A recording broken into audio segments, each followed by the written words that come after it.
Hello and welcome to Empires Apart. It's been 4 months since the announcement stream, and Destiny Bit have been hard at work building their concept from the ground up. Today I got my hands on one of the very first pre-alpha builds of the game to see how far they've come and show you guys the progress that they have made.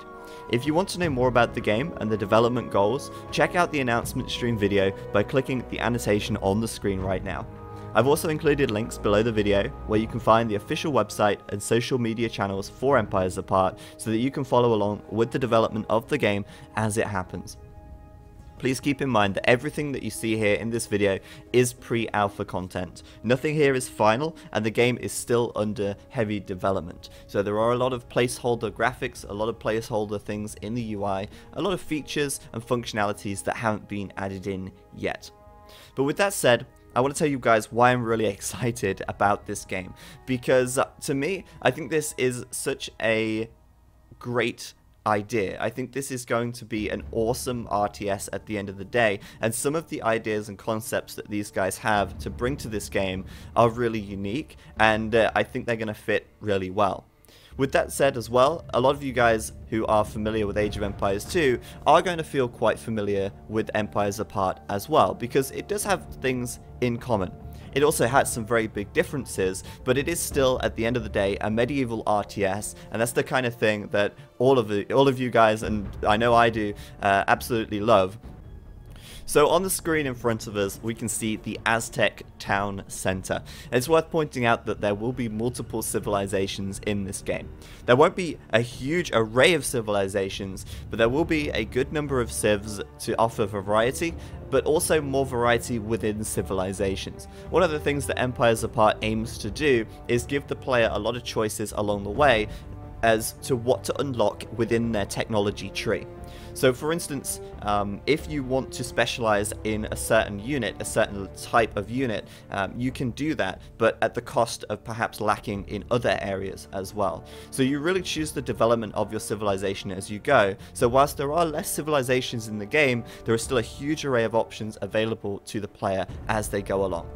So clicking on the TC will open up the basic UI, and we can queue villagers from here. And of course every game has workers. You need your workers to gather your resources and provide for your economy so that you can build a military and conquer your opponent. Also around the TC we've got our basic starting resources. We have wood, we have gold, we have stone, we have food in the form of berries. So far there are no huntable animals, but I believe they're going to be adding that in fairly soon. So with some villagers created, we can start to gather some resources. We can task them to go and take some wood. We can task them to go and take some berries. And of course, they take their required tool. We have axes for chopping trees, and there are gatherers for the berries. And I just have to say here that I love the animations. I think they are really smooth. I think they look really fluid, and overall, I mean, it's a great aesthetic to me. I think, although yes, it is quite simple in terms of graphics, it is effective, and if you guys have ever heard the saying, keep it simple, stupid, I think this game does justice to that, because in an RTS you have to remember it's really important that you can see what's going on at a glance, and having a really complex, really difficult to see graphics makes that very hard to achieve. So these guys are walking a long way, and that is no good. We're going to have to build some kind of a storeroom here so that they can actually drop off their resources a little bit closer to home. So you lazy villagers, you guys know my woes with villagers. They can get to work and build themselves a storehouse. This is a Frank storage, an Aztec TC with a Frank storage. Just 2 civilizations, of course, that will be added, and we'll talk more about which other civs will be added as we go along as well. Let's queue a couple more vills, and obviously I'm going to have to build some houses at some point, otherwise we'll get pop blocked, and I don't want to get pop blocked. That's something that happens way too often in other games. Let's not try and let that happen here.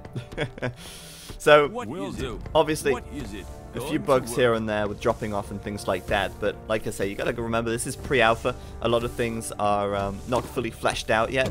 There are things that the team are aware of that they are working on day in, day out to make the game run better and work how they want it to. So we got a house up at the back. We have a little bit more population headroom. I think I'll build another one for good measure right here.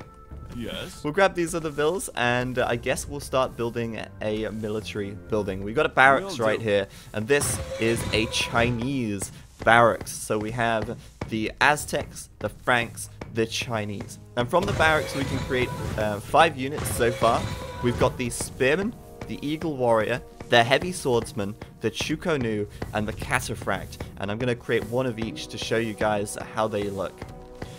Now you can probably tell as well, we've got sound effects in the game already, and at the moment, again, some of these sound effects may be placeholder, they may not be final, but I do like the sound so far. I think it feels very immersive, and the music especially. I mean, this music, I've probably listened to these 2 songs 100 times by now, and I still absolutely love them. The music, there's 2 tracks so far, there will be more added, but it just feels timeless to me. It feels like adventure, it feels exciting, and you know, that's kind of how my entire feelings about this game are. I feel really excited for what these guys are going to be able to do if they've managed to do all this in just 4 months time.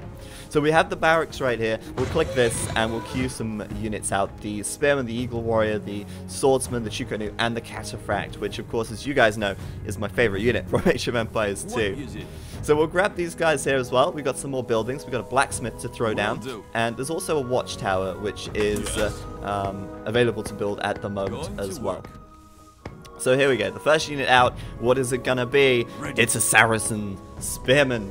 So we have the Saracens as well, and we'll move him over here. Now, there's a few animations done already. The units all have idle animations. They have run, walk animations. They have attack animations. They have death animations, and obviously there will be more animations added later on.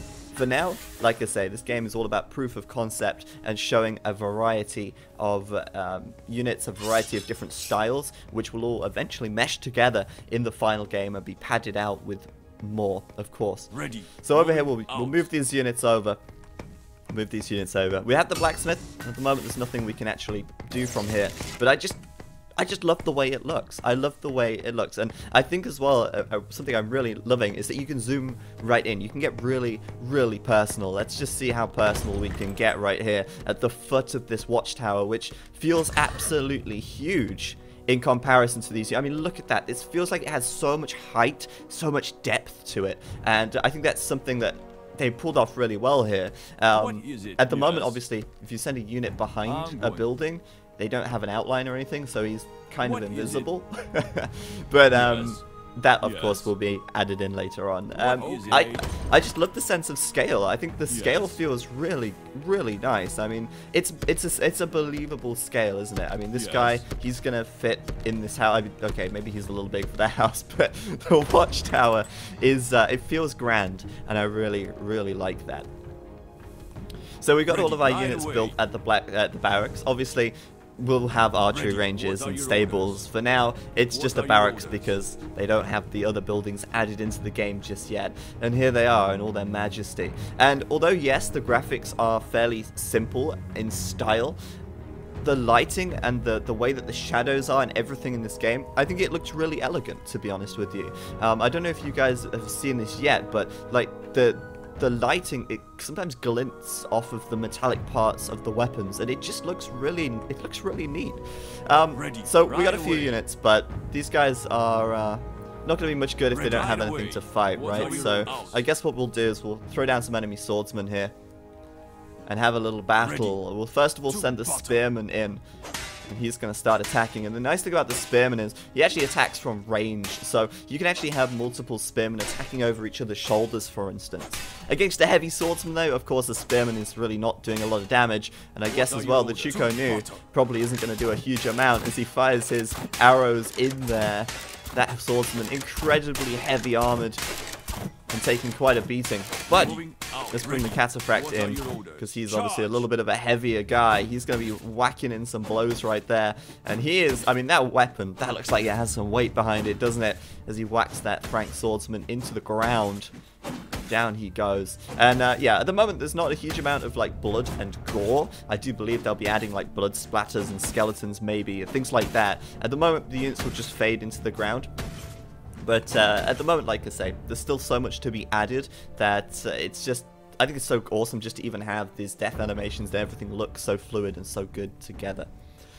Ready. Charge. We'll go with the Eagle Warrior now and attack this guy. Sadly, he's not attacking back, so I guess we'll have to change that. There we go. And there we have a pretty swish battle. Of course, the Swordsman's going to come out on top. He's so strong. I guess we'll have to get our Cataphract to finish him off right here. Or I would if I could select. There we go.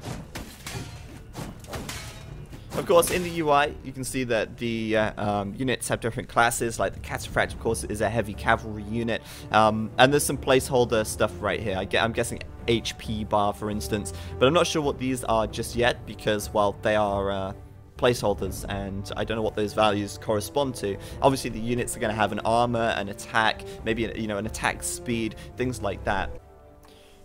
Alright, so I know what you guys really want to see. You want to see a big battle. Who doesn't want to see a big battle? So let's take a bunch of Cataphract right here, and let's pitch them against a bunch of heavy swordsmen. Now, obviously, this game will have many other battle features, like formations and things like that. Those things haven't been added yet, but they will be added eventually, later down the line.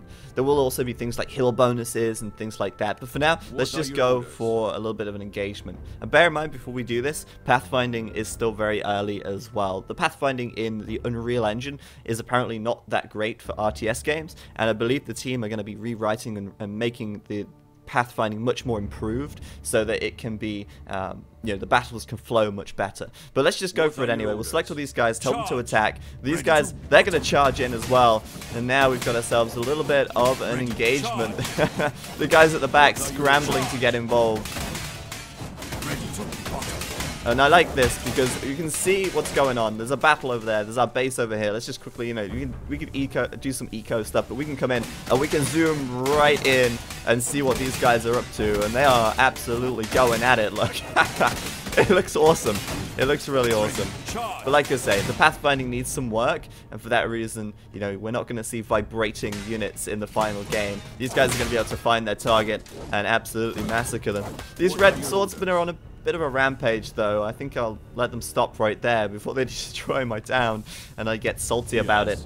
But there you go, guys. Hopefully you've gained a little bit of insight into what the game is all about and how it's starting to look already. Like I said, this is just 4 months of work from the announcement trailer, and in my opinion, that is incredible. It's a small team, and they're working so hard to make this game everything that they want it to be, and everything that hopefully you guys want it to be as well. Now, this map is a tiny map. There is a red player over here, and at the moment, multiplayer is not implemented. But these guys are going to an Italian indie game convention in October, and they plan to have a multiplayer build available for then, and they'll be doing a kind of showcase on a King of the Hill style map, which is what this map is all about with the elevation. And I'll just show you guys, moving up and down the elevation, because it actually looks pretty fluid. I think it looks pretty good. I mean, look at that.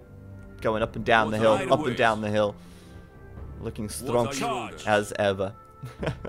So if you guys want to support this and kind of, see what's going on with the development of this game, like I said at the start of the video, links are down below where you can keep up to date with all of the progress and everything that Empires Apart is getting up to by following along, and also going to their forums if you want to leave suggestions and feedback. And I know the team really want to listen to the community feedback, and they want to make a game that you guys genuinely want to play. So for that reason, they are really receptive to suggestions and ideas and feedback as well. And I think that's a really awesome thing, because there is a lot of communication between the developers and the players, or there will be at the very least. There are not really many players just yet, due to the fact that it is still obviously pre-alpha. But the Destiny Bit team do stream. They do have a stream channel where you can actually see the development process of the game as well, which I think is really cool and actually gives quite nice insight into game development, which you don't normally see as well. So like I say, all of that information down below the stream.